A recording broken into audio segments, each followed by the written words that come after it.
Bonjour et bienvenue à Nîmes. On continue notre découverte des jardins de la Fontaine et on va prendre un petit peu de hauteur pour s'intéresser à la Tourmagne. Vous la voyez tout en haut?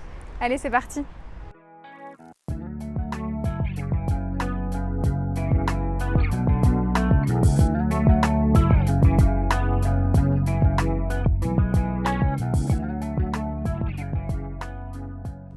Nous voici donc au sommet du Mont Cavalier et derrière moi la fameuse Tourmagne, la plus haute tour du rempart romain qui a été construite à la fin du 1er siècle avant notre ère.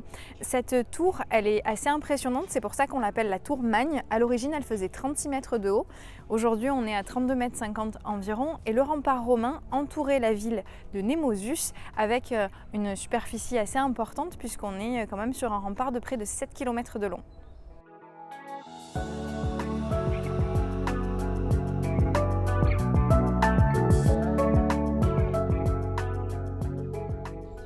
À la fois tour de défense, elle avait aussi une fonction de prestige puisqu'en fait elle permettait de repérer au loin où se trouvait la ville de Nîmes et surtout le sanctuaire dédié à Auguste qui se trouve au pied de la colline, le fameux Augustéum. Et cette tour n'était pas accessible comme aujourd'hui directement par le rez-de-chaussée. En fait, à l'époque romaine, on accédait directement au premier étage grâce à une rampe en L qui est encore en partie visible derrière moi, juste ici.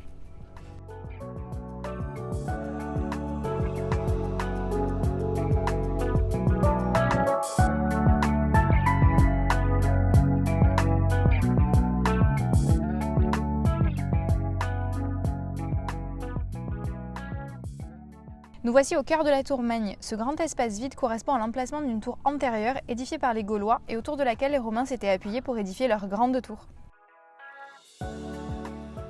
En 1601, le Nîmois Troca obtient du roi Henri IV l'autorisation d'effectuer des fouilles dans la Tourmagne à la recherche d'un trésor oublié par les Gaulois ou les Romains d'après une prophétie de Nostradamus.